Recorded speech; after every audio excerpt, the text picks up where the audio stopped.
Eh bien, encore une fois, on a perdu un ami ce soir.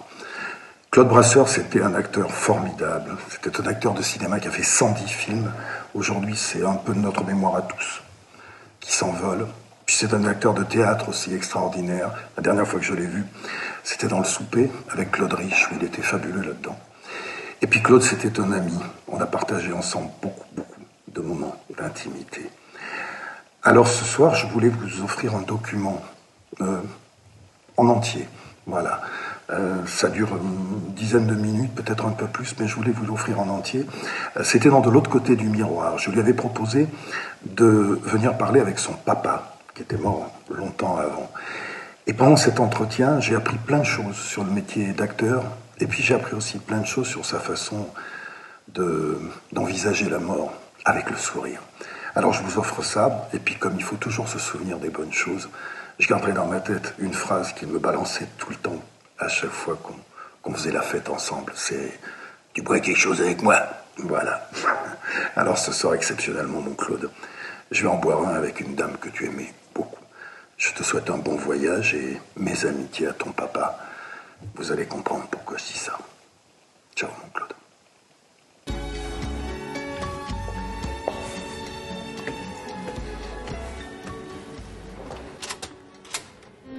Bonsoir, Bonsoir Claude, bienvenue. Bienvenue. Vous avez fait bon voyage? Très bon. Vous avez trouvé facilement parce qu'ici c'est pas facile. Si. Je vais vous déshabiller. C'est une manie qu'elle a. Pas complètement. Je peux pas m'en empêcher. Alors vous y voilà derrière le miroir. Oui. Et si vous êtes venu jusqu'à nous, c'est parce que votre père voulait vous parler. Ah bon? Oui. C'est bien, je suis ravi. Est-ce que vous vous souvenez du film Les Grandes Familles? Oui, très bien. Très bien. Vous aviez quel âge quand il y a eu le tournage? Pendant le tournage, j'étais à l'armée. À l'armée. J'étais militaire, donc je devais avoir vingtaine d'années. Oui, une vingtaine d'années. Ou alors on va faire un petit saut saut dans le temps. et on va le retrouver à ce moment-là. Vous nous suivez? C'est par là. Par là, alors allons-y. Allons-y. J'espère qu'il est en forme. On va voir, mais je pense que oui. Les dernières nouvelles, ça allait bien. Suivez-nous, c'est juste là. Alors vous avez peut-être changé un tout petit peu depuis l'armée. Pas beaucoup, oui. un Pas tout petit beaucoup. peu. Oui. Mais en tout cas, lui, je crois, pardon, Pardon? qu'il n'a pas bougé. Ah ben j'espère. Non mais je suis ravi parce que je le vois presque tous les jours. Bah alors, c'est une autre journée qui s'annonce aujourd'hui. Alors, Vous êtes prêts? Oui, bien sûr. On y va.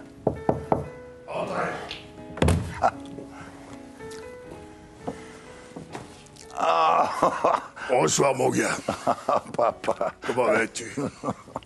Ça me fait plaisir de te voir. Ah ben, moi aussi, mais dans la J'ai mort. préparé 2 whisky. Oui. Pour moi. Ah bon. Tu bois quoi toi?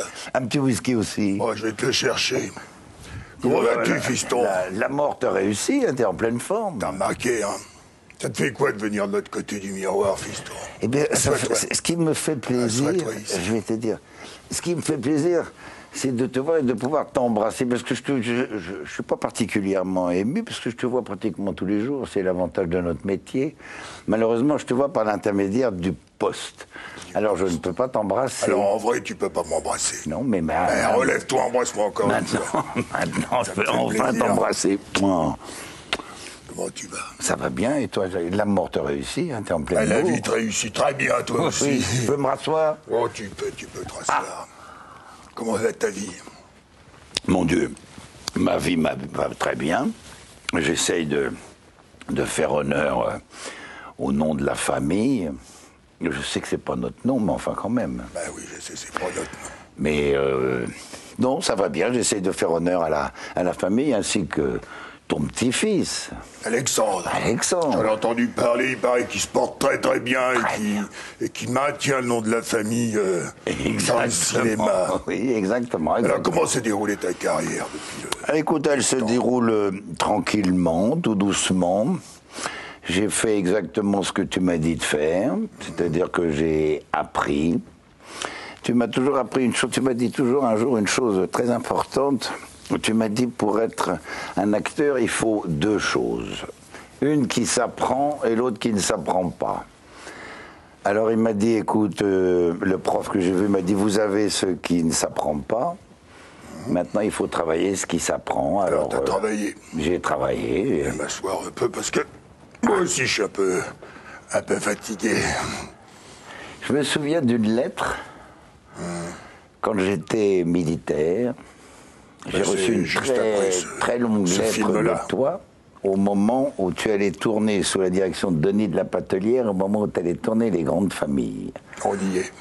Oui, c'est pour ça que je pense à ça. Normalement, en face, il y a Gabin, mais oui, il est parti faire un tour. Et je me souviens que tu me disais, c'était une lettre, comme je serais capable de t'en écrire une, tu avais le trac, c'était une lettre, l'équivalent d'un jeune comédien. Et tu me disais, j'ai un peu le trac parce que je vais retrouver Jeannot dans Les Grandes Familles. Et alors il y a une scène extraordinaire où lui, il est assis derrière son bureau. Et où je viens lui demander de me faire un article pour une jeune protégée. Ce qu'il me refuse, d'ailleurs. Et enfin, bon, il a fait... J'ai fait toute une tirade en lui disant que nous ne sommes pas du même monde. Qu'une réunion chez lui, c'est une réunion de famille, et chez moi, c'est une partouze. Voilà, c'est ça. Et si on mange des crustacés qui sont pas frais, le lendemain, eux, ils ont de l'urticaire, et moi, c'est la vérole. C'est une belle scène. Oui, vraiment. C'était un petit peu le décalage qu'il y avait entre lui et moi.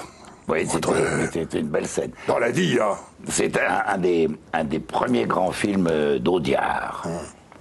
Dialogue formidable. Mais il faut dire que dans la vie, j'étais pas loin du personnage, quand même. Hein. Pas loin. Oh, quand même. Pas loin. Est-ce que ça a déteint sur toi cette envie de bouffer la vie à tout prix?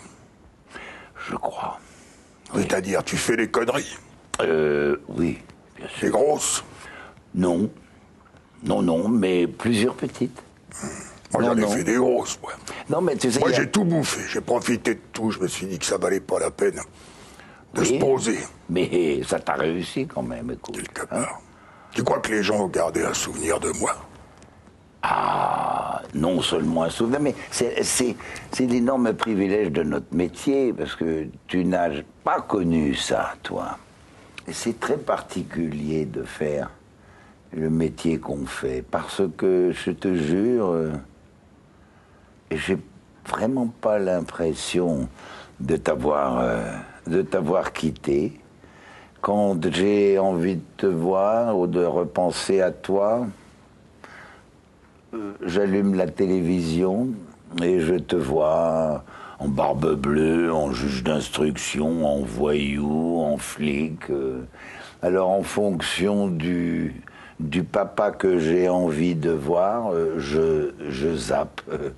Je dis non, là, ça ce Pierrot-là, j'ai pas envie de le voir ce soir. C'est lui que j'ai envie de voir. Et puis, je pense aussi que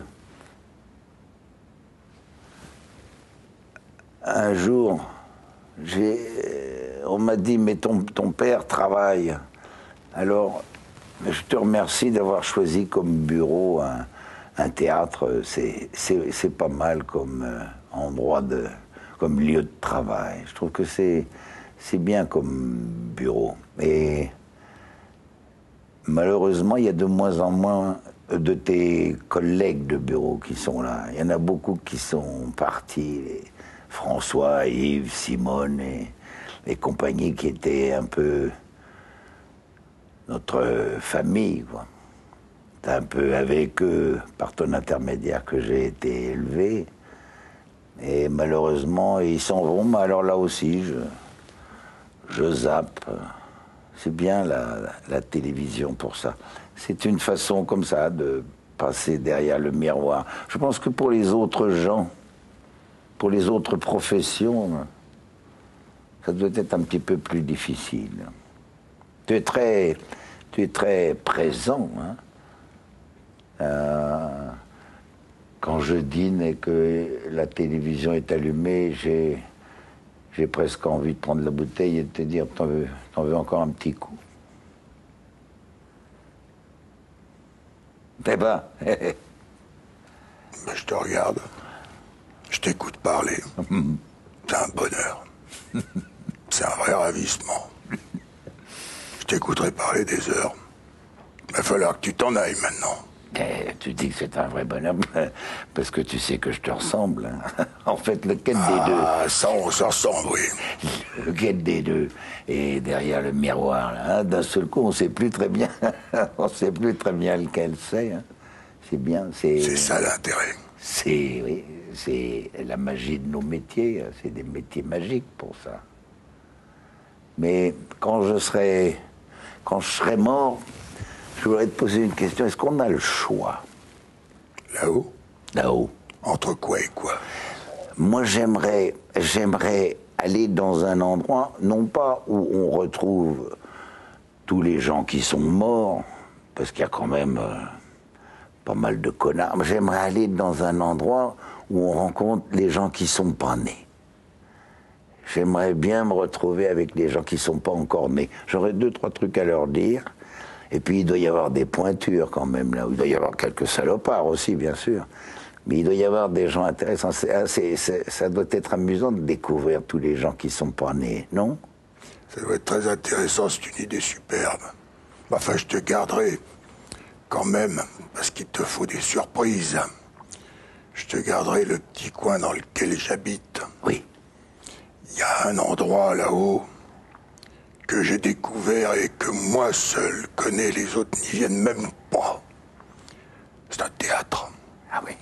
Rien qu'à moi. Mais t'as encore du public là-haut? Pas besoin. Pas besoin? Pas besoin. Un théâtre, rien qu'à moi. Tu seras la deuxième personne à y venir. Mais je serai où? Sur scène ou dans la salle? Où tu voudras. On jouera peut-être chacun l'un pour l'autre. Non. Tu veux qu'il y ait du public? Non. Je voudrais qu'on joue ensemble, surtout. Pas de problème. Ça me merguerait. Mais si tu me dis que ça nous arrivera là-haut... C'est obligé. Pas de problème. Je t'attends le plus tard possible. Ah ouais, j'ai peur. Je t'attends le plus tard possible. Bon, bah... Je vais chauffer les glaçons. Je te promets que je me dépêche pas. Et on sera tous les deux dans notre théâtre. Et je te promets que je vais écrire quelque chose pour qu'on puisse jouer tous les deux. Ah, alors c'est bien. Peut-être une pièce pour les gens qui vont naître.